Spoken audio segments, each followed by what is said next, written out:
I took her hand. They won't. I'm handling this. She searched my face, trusting but worried. Be careful, James. She's got the whole board in her pocket.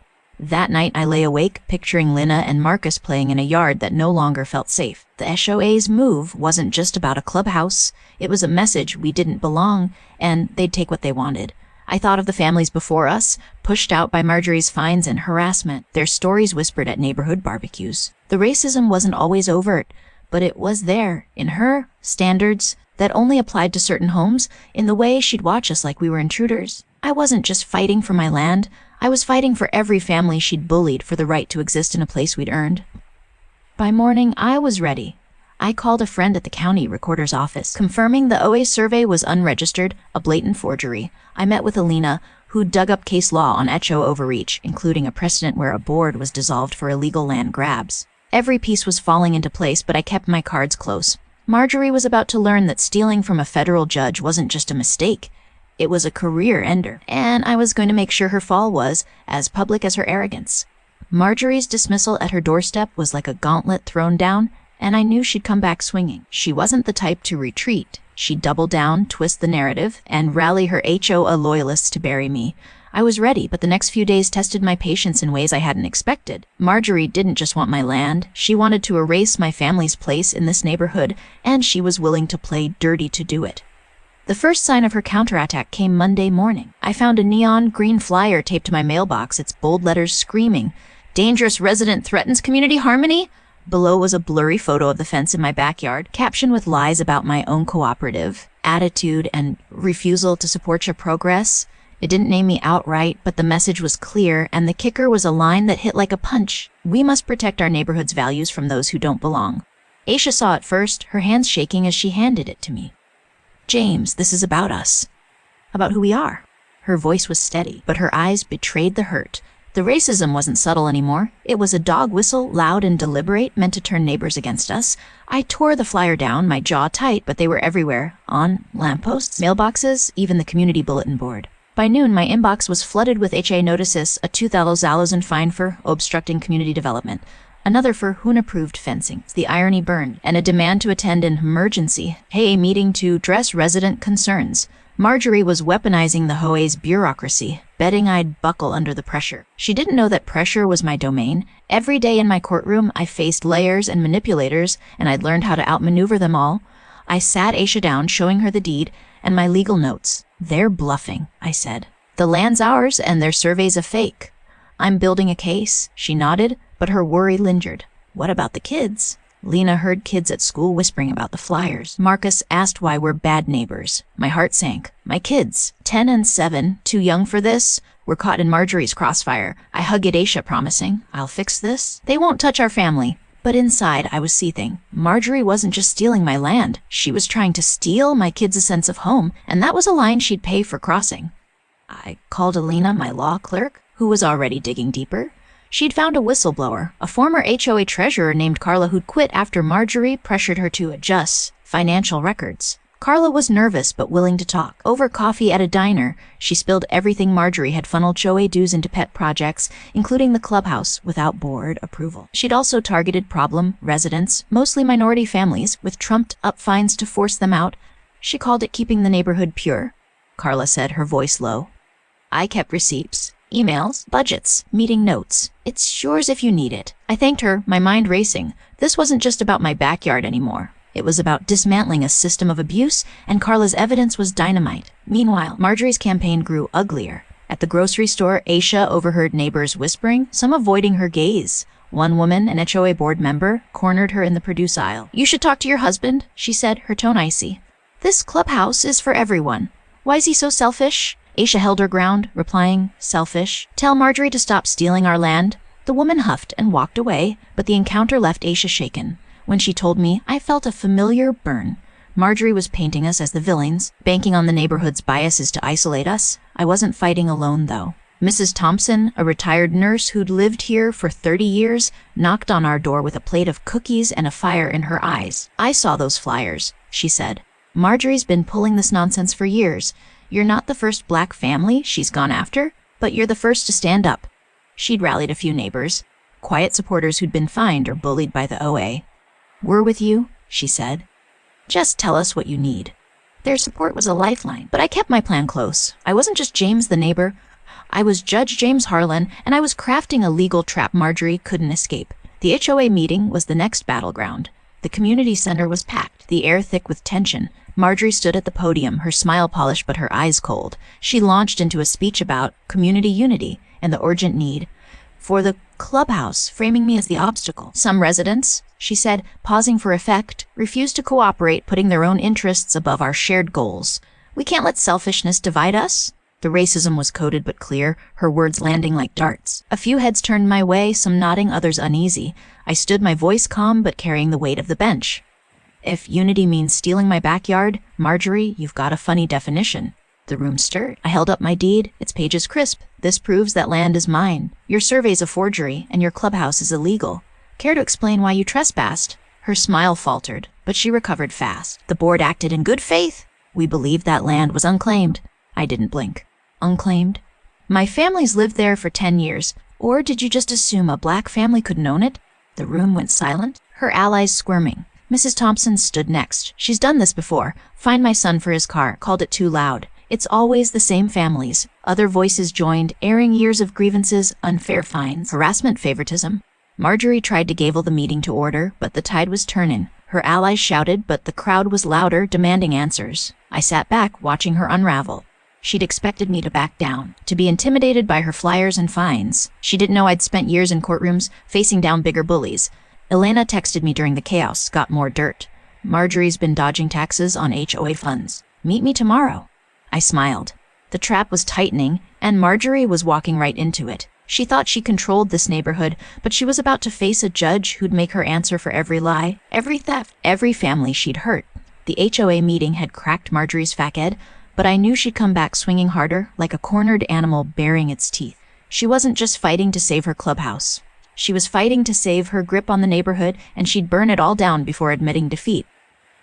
I was ready, my legal trap tightening, but the next week brought a storm that tested every ounce of my resolve. Marjorie wasn't playing games anymore. She was playing for blood, and my family was in her crosshairs.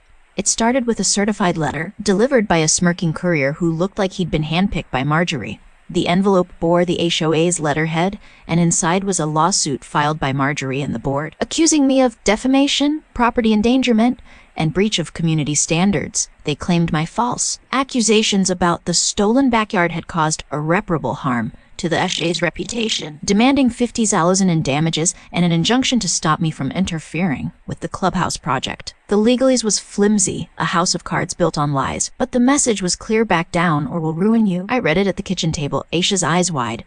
They're suing us, she whispered. I squeezed her hand. They're trying to scare us. It won't work. But her fear lingered, and I felt a surge of anger. Marjorie wasn't just coming for me. She was threatening our home, our peace. The lawsuit wasn't the only blow. Marjorie's smear campaign went into overdrive. New flyers appeared, now with my name in bold. James Harlan disrupts our community. They accused me of vandalizing the clubhouse fence and harassing Marjorie with baseless claims. The racism was bolder, with phrases like outsiders tearing us apart and protecting our heritage. At school, Lena came home crying after a classmate called her dad a troublemaker. Marcus, usually all smiles, asked, "Why does Mrs. Ellison hate us?" I hugged them both, my voice steady but my heart breaking. She doesn't hate us. She's scared of us because we're standing up to her. And we're not stopping. Their small nods fueled me, but I knew I had to end this before it scarred them deeper. I met with Elena at my chambers away from prying eyes. She'd struck gold tax records showing Marjorie had dodged reporting HOA dues as income, funneling thousands into an offshore account labeled community projects. It was fraud, plain and simple, and Elena had cross-referenced it with Carla's whistleblower emails, which detailed Marjorie's orders to hide the funds. This is federal level stuff, Elena said, her eyes gleaming. If we tip off the IRS, she's toast. I nodded, but I wanted more than a quiet audit. I wanted Marjorie's downfall to be public, a spectacle that would dismantle her power for good. My next call was to a contact at the county district attorney's office, a prosecutor named Victor Reyes who'd argued cases before me. Victor had a nose for corruption and a hatred for overreach. When I laid out the case, Marjorie's land grab, the forged survey, the racist flyers, the tax fraud, he whistled. "This is a jackpot," he said. "I can get a county hearing scheduled fast, and if your evidence holds, we'll freeze the HOA's accounts and subpoena their records. You got a whistleblower." I confirmed Carla's involvement, and Victor grinned. Good, I'm in. His involvement was a game changer. Marjorie's HOA wasn't just facing a civil suit. It was staring down a county investigation that could unravel years of misconduct. While I built the legal case, Marjorie's intimidation tactics grew desperate. The HOA slapped us with daily fines, now totaling $5,000, and sent inspectors to our property, claiming our garden violated aesthetic codes. Aisha caught one snapping photos of our kid's treehouse, and when she confronted him, he sneered. Talk to Marjorie. That night, a rock sailed through our living room window, shattering glass across the carpet. No note, no proof, but I knew who'd sent the message. Aisha was shaken, hugging Lena and Marcus as I swept up the shards. James, this is getting dangerous, she said, her voice low. I met her eyes, my resolve ironclad. They're scared, Aisha. That means we're winning. I won't let them touch us. But as I boarded up the window, I felt the weight of my promise. This was personal now, and I needed to end it fast. The county hearing was my chance to spring the trap. Held in the town hall, it was open to the public, and I made sure every neighbor knew about it. Mrs. Thompson and her allies spread the word, and by the time I arrived, the room was packed. Residents, reporters, even a local news crew. Marjorie strutted in with her lawyer, her chin high, but I saw the flicker of unease in her eyes. She hadn't expected this kind of spotlight. Victor opened the hearing, presenting my complaint, the illegal seizure of my backyard, backed by my deed photos, and the forged survey. He called Carla to testify, and she didn't hold back, detailing Marjorie's financial schemes and discriminatory fines. The crowd murmured, neighbors exchanging shocked glances. I took the floor next, my voice carrying the calm authority I'd honed on the bench. Marjorie Ellison stole my family's land, claiming it for a clubhouse without consent. She's targeted us, and others, with racist flyers and baseless fines, all to protect her vision of a poor neighborhood. I held up the tax records Elena had found, and she's been stealing from you, siphoning HOA dues for personal gain. The room erupted, Marjorie's allies shouting, but Victor restored order. Marjorie's lawyer tried to dismiss the evidence as irrelevant, but the damage was done. Neighbors were standing, demanding answers. One woman, a single mom, yelled, "She fined me Fern's $1,000 for my porch light. Where's that money?" Marjorie's face was ashen, her control slipping. I sat back, watching her squirm. She thought she could intimidate me with lawsuits and rocks through my window. She didn't know I'd spent years judging cases of fraud and corruption, that I'd faced down mob bosses and corporate crooks without blinking. My judicial robe was still in my closet, but its weight was with me, guiding every move. Victor leaned over, whispering, "We've got her. The county's launching a full probe, and the IRS is next." I nodded, but my eyes were on Marjorie. She'd tried to break my family to steal our home. Now, she was about to face a reckoning she couldn't outrun, and I was going to make sure it happened in front of everyone she'd ever bullied. The county hearing had lit a fuse, and by the time the trial date arrived, the neighborhood was a powder keg. Marjorie's lies were unraveling, her allies abandoning ship, but she clung to her throne with a desperation that was almost pitiful. Almost. I'd spent weeks building an airtight case, my years on the federal bench guiding every move, but I'd kept my biggest card hidden. Marjorie thought she was facing James Harlan, the stubborn neighbor. She didn't know she'd crossed Judge James Harlan, and today, in a courtroom packed with neighbors and news cameras, she was about to find out. The federal courthouse was a far cry from the HOA's community center. Its marble floors and high ceilings carried the weight of justice, a weight I knew well. The case had escalated to my court after Victor, the county DA, uncovered evidence of Marjorie's tax fraud crossing state lines, triggering federal jurisdiction. I'd recused myself from presiding to avoid bias, but as the plaintiff, I was front and center, with Victor and my law clerk, Elena, by my side. Marjorie sat across the room, her lawyer Preston sweating through his suit, her face a mix of defiance and fear. She still thought she could talk her way out, but the gallery, filled with Mrs. Thompson, Carla, and dozens of neighbors, told a different story.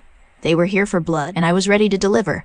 Victor opened with a sledgehammer, presenting the stolen backyard as the tip of an iceberg. Marjorie Ellison didn't just seize Mr. Harlan's land, he said, his voice ringing. She ran the Willow Creek OA like a criminal enterprise, targeting minority families with illegal fines, forging surveys, and stealing funds for personal gain. He showed my deed, the fake survey, and photos of the fence slicing through my yard. Then came Carla's testimony, her voice steady as she detailed Marjorie's orders to hide thousands in HOA dues. Elena followed, presenting IRS records of Marjorie's offshore account, each transaction a nail in her coffin. The gallery buzzed, reporters scribbling furiously. Preston tried to counter, painting Marjorie as a dedicated leader, victimized by my vindictive accusations. He claimed the backyard was community land, and the fines were standard enforcement. It was a weak defense, shredded when Victor called neighbors to testify. The single mom recounted her 1,000 porch light fine. A Latino family described being harassed over their HOA-approved mailbox. Mrs. Thompson was last, her voice cutting through the room. Marjorie fined my black son for his car, called it suspicious. She's been pushing out anyone who doesn't look like her for years. The racism charge landed like a grenade. Marjorie's face paling, I took the stand, my judicial training keeping me calm. My family's backyard was our sanctuary, I said. Marjorie stole it, thinking we wouldn't fight back. She sent racist flyers, threw rocks through our window, tried to break us. But she forgot one thing: this is our home, and we don't run. I paused, locking eyes with her. She also forgot who I am. Murmurs rippled through the crowd. Preston objected, but the presiding judge, a colleague named Miriam Lopez, overruled him. "Continue, Mr. Harlan," she said, her tone sharp. I nodded. "I'm a federal judge. I've spent years upholding the law, and I know a criminal when I see one." The gallery gasped, Marjorie's jaw dropping. Preston sputtered, but the reveal was out, and the room was electric. Victor seized the moment, calling an IRS agent to confirm Marjorie's tax evasion, $200,000 in unreported income. He tied it to her pattern of discrimination, arguing she'd violated federal housing laws by targeting minority residents. Marjorie's testimony was a disaster. She sobbed, claiming she'd acted in good faith, but Victor tore her apart. "Did you verify Mr. Harlan's deed before seizing his land?" he asked. She stammered, I thought it was HOA property." Victor held up the forged survey.